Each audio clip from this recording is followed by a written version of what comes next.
Në tregun e Rusit, më i madhi në qytetin e Shkodrës, kronikën për ditën e fundit të këtij viti ja kushtuam urimeve që tregtarët dhe qytetarët përcjellin për vitin e ri 2026.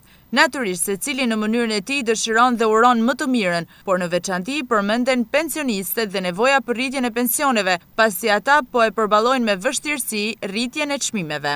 E uroj gjithë popullit shkodran dhe shqiptarëve kudo ku janë, katër anët e botës, një vit me shnet, me suksese, me arritje, se cilit ju plotësoshin gjitha dëshirat që i dan zemra. Dëshiroj më të mirat për këtë popull, shumë vujton, gjithë mirat. Urojmë gjithë shqiptarëve gëzim e begati, e lumturi, presim më mirë, po vështirë.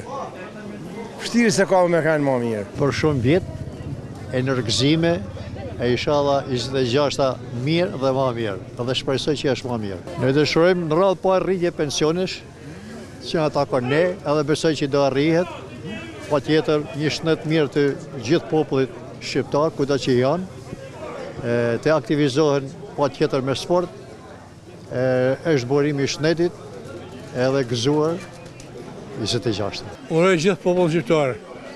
Zoti i rujt nënat, baballarët, motrat, se janë femnat, më të vujtara të botës, janë femna shqiptare, edhe baballarët janë të vujtun.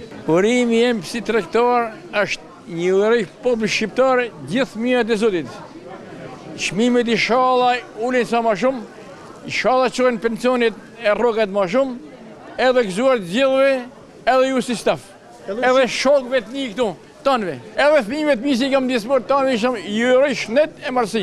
Urimin e pasha për tonë shqiptarët dhe për kush ashtu urim të mirë, pasin e mirë marë inshallah. Edhe pensionistët sa më mirë inshallah sa më në pensionin.